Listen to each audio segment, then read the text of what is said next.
तो अब हम पढ़ेंगे ओपियोइड्स के बारे में। ये जो ओपियोइड होते हैं इनका काम क्या होता है? इनका काम होता है कि ये गाबा को इनहिबिट करते हैं। एंडोर्फिन इनहिबिट रिलीज ऑफ गाबा। ठीक है। ओपियोइड रिसेप्टर कौन कौन से होते हैं? तो म्यू होता है, डेल्टा होता है, कप्पा होता है, ये सभी ओपियोइड रिसेप्टर होते हैं। फुल एगोनिस्ट की बात करते हैं तो they completely inhibit GABA release. इसके अंदर एग्जांपल हो गया जैसे कि मॉर्फिन। पार्शियल एगोनिस्ट जो होते हैं वो पार्शियली इनहिबिट करते हैं गाबा रिलीज़ को। इसके अंदर आ गया ट्रेमाडोल। एक होता है मिक्स्ड एगोनिस्ट और एंटागोनिस्ट। तो हमने ओपियोइड रिसेप्टर की बात करी, म्यू, कप्पा और डेल्टा। तो कुछ पे तो ये एगोनिस्ट की तरह काम करता है और कुछ पर ये एंटागोनिस्ट की तरह काम करता है। तो उन्हें कहते हैं मिक्स्ड एगोनिस्ट और एंटागोनिस्ट। फुल एगोनिस्ट की बात करते हैं। मॉर्फिन आता है इसके अंदर, मेथाडोन आता है, फेंटिनिल आता है। फेंटिनिल जो होता है वो मोस्ट पोटेंट होता है। It can also be used as an anaesthetic. It can also be used as an anaesthetic because it has rapid onset and short duration. Meperidine की हम बात करते हैं। मेपेरेडीन जो होता है it relax muscle, uterine muscle. It relaxes uterine muscles and inhibiting contraction during labor, but it can cause respiratory depression in baby. Codeine, hydrocodone ये antitussive होते हैं। इसके अलावा ऑक्सीकोडोन होता है एक, हेरोइन, ये सभी के सब क्या होते हैं? कंप्लीट एगोनिस्ट होते हैं। अब हम बात करते हैं देखो, opioid can lead to opioid dependence. Methadone की बात करते हैं हम।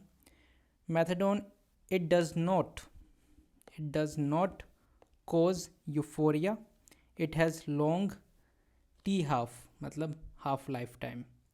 It is given to patient with withdrawal symptoms. Withdrawal symptoms को हम क्या देते हैं? मेथाडोन देते हैं।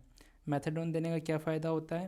पहली बात तो ये कि इसकी हाफ लाइफ ज़्यादा होती है, और दूसरी बात ये कि ये कोई यूफोरिया कोज नहीं कराता है।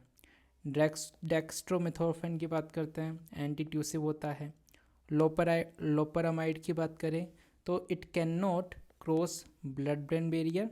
It is use to decrease motility of GI tract, so it is used to treat diarrhoea. ठीक है। अब हम बात करते हैं कॉमन पार्शियल एगोनिस्ट की। तो सबसे पहले ट्रेमाडोल पे आ जाता है। ट्रेमाडोल जो होता है ये पार्शियल एगोनिस्ट होता है at mu. It is used for moderate to severe pain after surgery. Pentazocine की बात करें तो ये पार्शियल एगोनिस्ट होता है एट म्यू एंड कप्पा, मतलब दोनों ही जगह पे क्या है? ये पार्शियल एगोनिस्ट है। अब बात करते हैं ब्यूप्रेनोर्फिन की और ब्यूटोरफेनोल की। तो इसने बट बोल दिया ना, तो इसका मतलब ये म्यू का क्या होता है? एंटागोनिस्ट होता है, लेकिन कप्पा का एगोनिस्ट होता है। वहीं ब्यूप्रेनोर्फिन जो होता है वो म्यू का क्या होता है? एगोनिस्ट होता है, और कप्पा का एंटागोनिस्ट होता है। ट्रेमाडोल की बात करें, the action peaks with in 2 to 3 hours of oral dosing. The duration of analgesia is about 6 hours and the maximum recommended daily dose is 400 milligram for adults.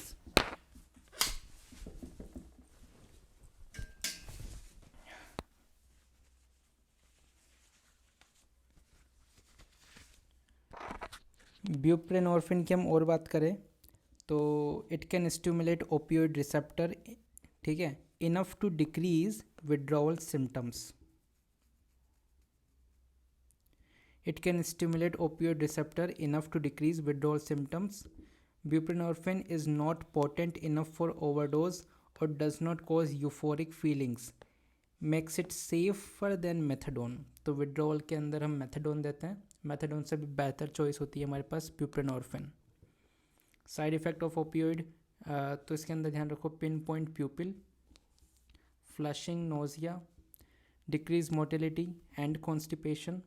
Opioid overdose में क्या होता है? Cardiac और CNS depression देखने को मिलता है। Respiratory depression भी देखने को मिलता है due to decrease activity in medulla.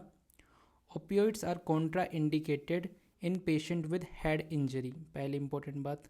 दूसरी बात, opioid should be avoided during pregnancy because it can cause dependence in baby. So this is all about the opioid.